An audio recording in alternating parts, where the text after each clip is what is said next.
লোকজ উৎসব 2025 সোনারগাঁয়ে চলছে মাসব্যাপী লোকজ উৎসব। বাংলাদেশের কারুশিল্পের অনেক কিছুই উপভোগ করতে পারবেন এই মেলাতে আসলে। ঢাকার যে কোনো স্থান থেকে সোনারগাঁওগামী বাসে উঠে সোনারগাঁও জাদুঘর বা পানাম সিটি চলে যাবেন। যাত্রাবাড়ি থেকে মাত্র 30 মিনিটের ব্যবধানেই পৌঁছে গেছিলাম আমরা এই মেলাতে।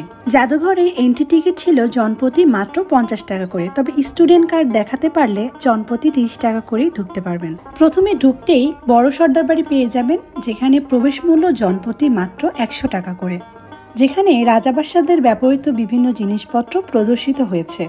একটু সামনে আগালেই দেখতে পারবেন শিল্পাচার্য জয়নুল আবেদিনের বাংলাদেশ লোক এবং কারুশিল্প জাদুঘর। এই জাদুঘরে শিল্পাচার্য জয়নুল আবেদিনের আঁকা বিভিন্ন ছবি, প্রতিকৃতি, গ্রাম বাংলার বিভিন্ন ঐতিহ্য, এছাড়াও গ্রামের মহিলাদের হাতের তৈরি নকশি কাঁথা, কাঠের তৈরি দোচালা চারচালা ঘর, কাঠের তৈরি বড় বড় সিন্দুক, বিভিন্ন আকারের তরবারি, রাজাবাদশাদের ব্যবহৃত গহনা, শিল্পের তৈরি জিনিসপত্র সহ জয়নুল আবেদিনের ব্যবহৃত জিনিসপত্র এই জাদুঘরে দেখতে পাবেন। 3 তলা বিশিষ্ট এই ভবনটিতে মোট 3টি গ্যালারি রয়েছে, যার নিচতলায় গ্যালারিতে কাঠের তৈরি জিনিসপত্র, দ্বিতীয় তলাতে নকশি কাঁথা, সোনারগাঁয়ের বিখ্যাত জামদানি শাড়ি এবং তৃতীয় তলায় তামা, কাঁসা, পিতলের নিদর্শন এবং অলংকার প্রদর্শিত হয়েছে। যাদের ইতিহাস জানার অনেক বেশি আগ্রহ আছে এবং ইতিহাস আরো বেশি জানতে চান, তারা বাংলাদেশ লোক এবং কারুশিল্প জয়নুল আবেদিনের এই জাদুঘরটি ঘুরে দেখতে পারেন। কালের বিবর্তনে গ্রাম বাংলার হারিয়ে যাওয়া অনেক কিছুই দেখতে পারবেন এই জাদুঘরটিতে। এরপর চাইলে ঘুরে দেখতে পারেন গ্রাম বাংলার লোকজ মেলা বা লোকজ উৎসব, যেখানে হরেক রকমের দোকান পেয়ে যাবেন।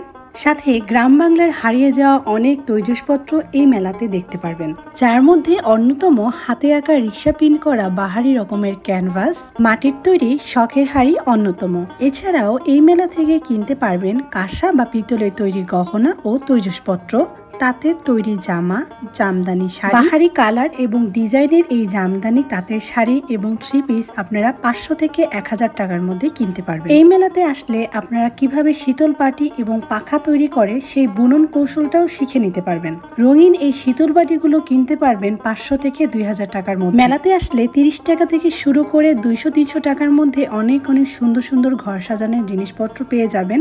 এছাড়াও মাটির তৈরি বাসনকোসনগুলো কিনতে পারবেন 100 টাকা থেকে 500 টাকার মধ্যে। লোকজ মেলার অন্যতম প্রধান আকর্ষণ হলো এই মেলাতে আসলে আপনারা বায়োস্কোপ, পুতুল নাচ এবং নাগরদোলা সহ আরো অনেক রাইড এনজয় করতে পারবেন। মেলাতে রয়েছে বাহারি রকমের খাবার দোকান, যার মধ্যে অন্যতম গুড়ের তৈরি জিলাপি। বাহারি রকমের কালারফুল মিষ্টান্ন থেকে আমরা ট্রাই করেছিলাম গুড়ের তৈরি জিলাপি, যেটি খুবই মজার ছিল। আমার মতো আপনারা যারা গ্রাম বাংলার হারিয়ে যাওয়া ঐতিহ্য উপভোগ করতে চান এবং ঢাকার খুব কাছাকাছি যদি একদিনের কোনো ট্যুর প্ল্যান করে থাকেন, তাহলে চলে যেতে পারেন সোনারগাঁও। ধন্যবাদ সবাইকে। ভিডিওটি ভালো লাগলে অবশ্যই লাইক, কমেন্ট এবং শেয়ার করে পাশে থাকতে ভুলবেন না। ভালো থাকেন। আল্লাহ হাফেজ।